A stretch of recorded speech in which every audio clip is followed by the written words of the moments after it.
Okay, so I want to talk about delaying gratification because I've been doing Ramadan for the past week.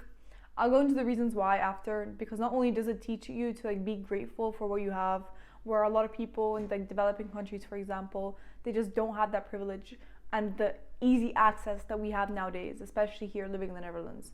But anyway, the one of the lessons that I want to go in today is saying no to food.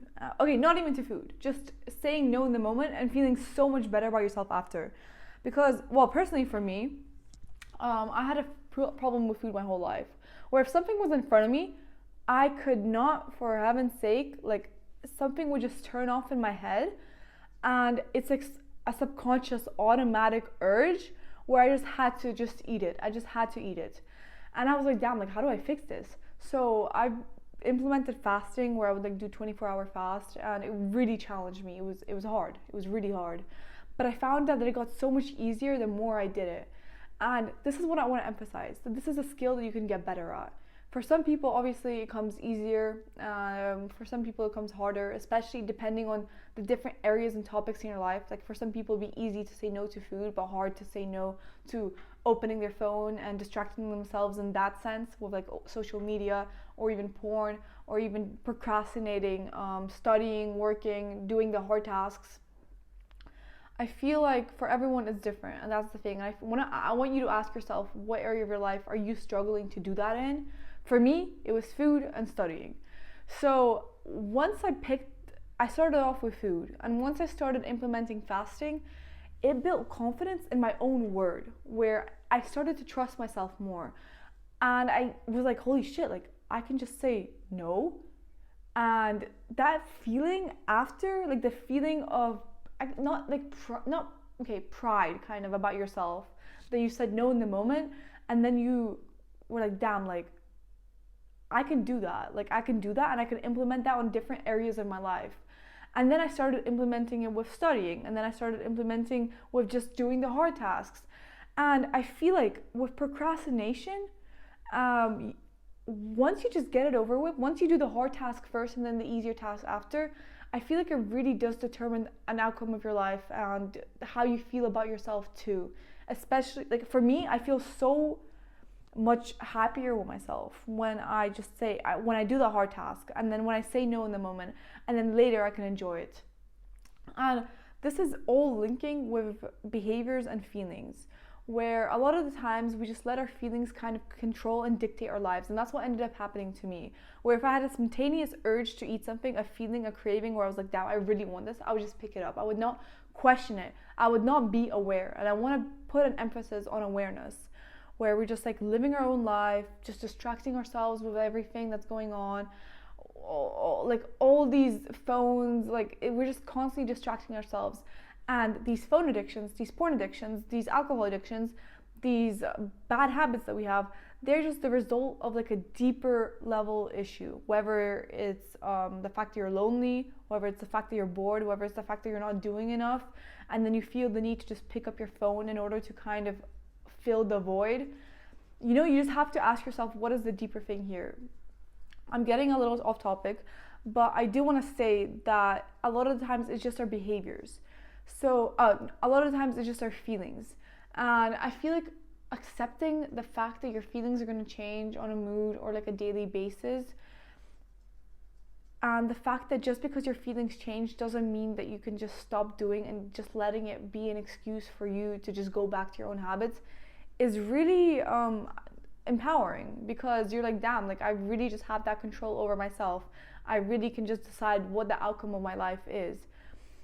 Obviously, this is general, and it's way more complicated than that, because there's so many other variables. For example, your environment. If you surround yourself with if you don't have shit food in your house, it makes it a lot easier for yourself to stick in a diet, or even in the country that you're living in, with the available options that are around you. For example, food deserts in America. I know that it's crazy what's happening there, where you just go outside and all you see is junk food, fast food, unhealthy food, and it's cheaper to just eat that and survive that, because it also becomes the norm. So that would be a harder environment to succeed in. Also, if you're a parent and you have kids and you have responsibilities, you don't even think about your own health. and then you just end up gaining the pounds and the pounds, and then sometimes you would just look in the mirror and be like, holy shit, I'm so unhappy with myself. My confidence is so low about me. It's so low about myself. I want you to ask yourself what area of your life would you want to improve in, and what can you do in order to, and what your problem is there, and what can you do in order to make it better, not fix it, because I think once you set that expectation where you just want to get rid of it 100%, it's really unrealistic. But what can you do to make it better? And it's like a consistent thing. Like for me, the more I did it, the more I said no to food in the moment, the more I've had, like the first time I said no to food, I specifically went to Starbucks, got my favorite red velvet muffin, and holy, like actually it was like, I can't describe this feeling. It was like a gravitating urge to just eat it. But I ended up giving it to my brother, and it was really hard. Okay, I'm editing the video right now, and I realized that some people might think, and especially my brother, like he tells me like, Dana, how can you just be happy? Like you're so unhappy, constantly just saying no to yourself to these certain things, or constantly just forcing yourself to do this shit. But for me, that's what makes me happy, and I feel like that's something you might have to ask yourself, and where, like, to what extent even is happiness important. But that's what just makes me confident about myself. So yeah, for everyone it's different, but just kind of wanted to put that out there. And I feel like it always just stems from childhood, or like the scarcity principle, where if I don't have it in the moment, and then once I finally have it and gain it, I feel like an overwhelming urge to just have all of it. And that's really something that I wanted to improve in my life, and I feel like I did. But once again, it's a skill, and it's something that you just have to practice doing. And there's been so many times where I failed. There's been so many times where I succumbed to it, where I just ended up binging. But I noticed that it got less and less the more I did it. And now I feel like now I just don't even have that desire to do that. But also really just being aware of what your goals are, in what area you want to improve your life in, and then what you have to do, the behaviors you have to do that, and being aware that my feelings are going to change, and being aware that my feelings, they're going to want it. They're going to want me not to go to the gym. They're going to want me to just eat that thing in the moment. So it is going to be hard, but I want you to think of that feeling of after you did that hard thing, that hard task, how good did that feel? And is it worth doing again? So I'm going to end it on this note, and delaying gratification really does determine a lot of outcomes in life. And I found that, especially for me, like with doing the hard task right now, it makes me feel so much better about myself, to the point where it improves my confidence, and then that kind of transforms into confidence and your self-perception of yourself, generally one of the most important things you can have going for yourself.